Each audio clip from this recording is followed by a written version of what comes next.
So, guys, I want to talk about AEW and I want to talk a little bit about Swerve Strickland and John Moxley. And I really think that their title match is definitely going to put AEW on a polar shift because it really kind of comes down to, where AEW is going to go the next couple of months. So, if they have Swerve Strickland win, it's going to represent a couple of things. And if they have Moxley win, it's going to represent a couple of things. So, what I want to say is that, if Moxley retains, that I think a lot of people, it's going to probably hurt the company a lot because a lot of people don't like the Death Riders things.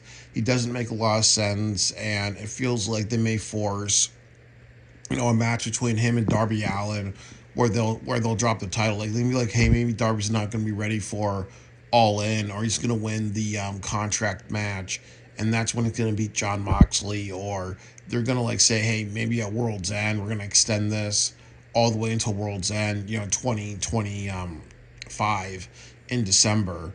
So I just think that's going to be more of a continuation, and then I also think it's going to hurt the overall viewership because remember they have Anarchy in the Arena, and a lot of people can be like, hey, well, Moxley's a champion because he's the top villain. So when they have the Anarchy in the Arena match, it's probably going to mean more with Moxley being a champ, but then it's going to feel like, imagine if you went to a restaurant and the dinner was crappy and somebody said, hey, no, you're not leaving the restaurant until you try dessert. Really, you would want to push that manager out of the way, pay them, and be like, you know what, you already just fucked it up with dinner. Why do I want to try a dessert? Or even if you do a great job, it's an insult for you to say something like, you know what, we got something better when we failed at the thing that matters.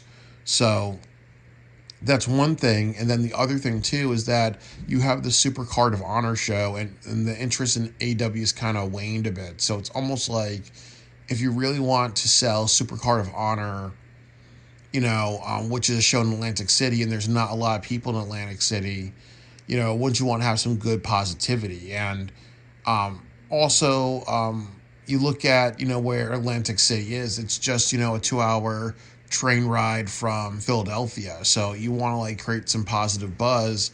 You have to really, have the right champions or have the right positive energy. And then also the other thing I've said many times is that this is WrestleMania season. So, you want to make sure that AEW stands out, and a new champion would do that.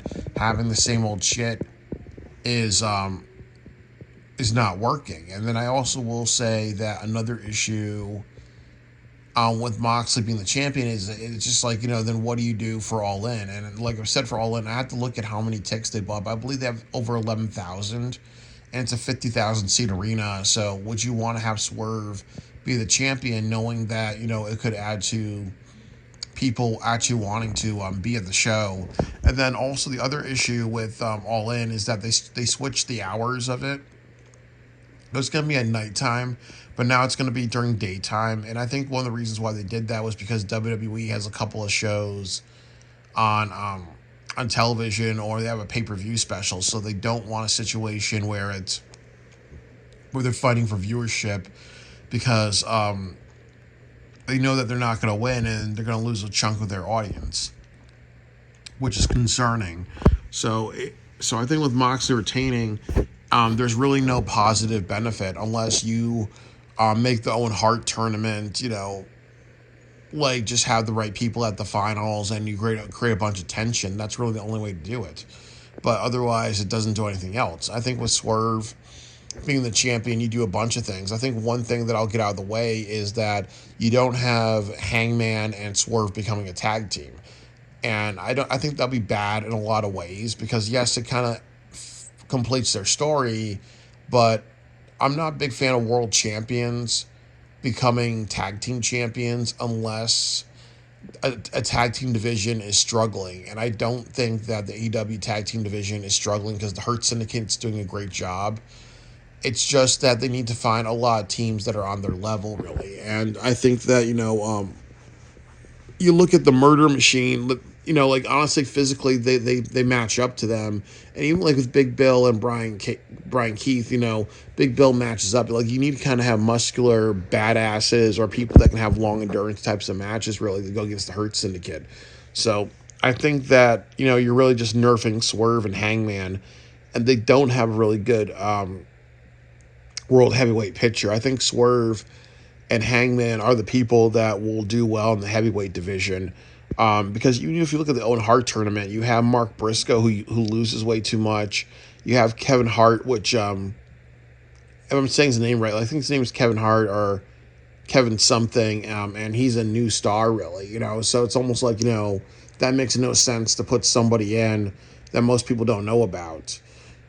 So it's kind of like a reflection. You have Samoa Joe, who's in the trios division, and you have people like Brody King who loses too much. So honestly, you do more by having Swerve be the champion and being like, hey, maybe Swerve and Hangman can actually face each other in the future for the title, and they kind of come off as friends, or like, you know what, we're more like rivals now instead of just people who hate each other's guts, really. I think that's the better story than just, oh, well, they're going to be a tag team and and put a lot of energy in that, because honestly, they don't need to be in the tag team division right now. That's just not the best use of their energy, I feel. So it prevents that from happening. I think the next thing that I would say, it puts a lot of positive publicity on AEW. Like I said, it's WrestleMania season. They need to do something that's going to stand out. The next thing is that, like I said, Supercard of Honor, they have to have a good pay-per-view draw. And there's a direct train between Philadelphia and Atlantic City. So I really think that it's a good idea to just, for them to actually, just make sure, okay, well, we want to have the right champion, we want to have the right publicity. People will spend extra money to go to like Ring of Honor shows or other things like that. And I also will say that I think that, it could add to a boost in the viewership, or a boost in the pay-per-view buys, to make sure that Anarchy and Double or Nothing does well. And I looked it up today. I think like at Double or Nothing, I think they sold like 4,800 tickets, which is extremely terrible, because last year I think they did like 8,000. I remember like Dynasty last year was 6,000, which was bad. But Dynasty this year, I think it's around like 8,000 tickets sold. But your Double or Nothing show, one of your big four shows, you have 4,800 people, and I think that if you have Swerve be the champion, I think that's going to boost a lot. And then again, with your all-in show, I think that if you do Swerve versus Hangman, or Swerve versus Ospreay, or Swerve versus MJF, I think that that's just a way better match to have. And maybe you won't do 11,000 people, maybe you will get to like 20,000 or 30,000, because rightfully, like, at minimum, they should have 30,000 people there. So like, it just does a lot of good. And I also will say that when you look at the Moxley faction and like the Death Riders, their viewership went from like an average around like 800,000 to 600,000. So they lost 200,000 people. They're going to make Ring of Honor a television show, and that didn't go through. And then also the other thing too is that they've not been booked that well. And it's just like, it's just not worked really. So, and I understand part of it is Moxley's fault and part of it isn't his fault. Like, it's not his fault because they made the people go against him be like Orange Cassidy, Private Party, the Dark Order, Jeff Jarrett, and Jeff Jarrett's faction, and other people who, in the beginning, like, those were not the right people. It should have been like Hangman and Swerve and Darby. And it wasn't good that they put Darby in that, because Darby went to just climb Mount Everest. So why would you have him actually just be a part of the people against John Moxley if it was going to be away for a while? Then why would you have Orange Cassidy, a person whose gimmick is he doesn't take wrestling seriously and doing the dumb comedy kicks? And I actually will say, as a side note, I'm afraid that they may have him as the to be determined person in the Owen Hart tournament. Like, could you imagine if it's Orange Cassidy and then it's a waste of a match with Hangman, and then they do something like they want to push Orange Cassidy, to the moon or whatever, really, that would just be a waste. But so I don't fault Moxley for that. That goes down to more bad booking. But I fault Moxley for not being a good champion. He has very bad dialogue. He emphasizes a lot of backstage promos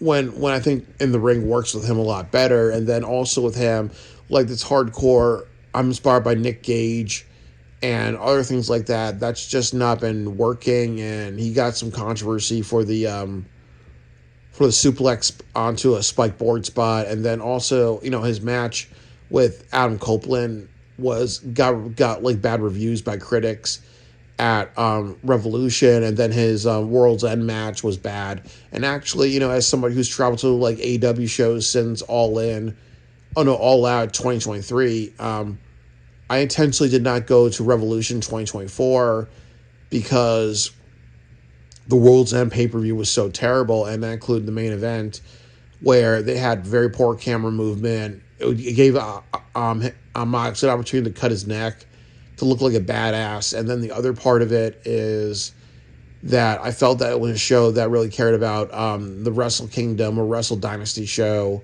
in Japan more than anything else, really. So it's just that Moxley's not been doing a good job. It's not been getting over with people. It's time for a new direction. But it's almost like, does AEW push the trigger on Swerve and be like, hey, you know what? If you do Swerve versus MJF, I think that would be the match to have. Because both can talk to the microphone, both represent a lot about AEW. Like, it gives opportunities to people who weren't successful in WWE. And it also gives, like, new talent like MJF, really. I think that's the match to have. But it's ultimately, like, as I said, do they want to have that match? Do they feel like that's going to be a big draw? And how do you get there, really? And I think that, like I said, Moxley just has to lose. It does more to put like good attention on AEW by having Moxley lose and all that, So we'll see what happens, really. But I really think that 100% Moxley needs to lose his title, and they really need to work with Swerve and make sure that he is the champion. He represents AEW and puts a lot of good publicity on the company. Like definitely the end result between Moxley and Swerve is gonna like determine the PR factor of AEW for the next couple of months, and they need to have some good PR.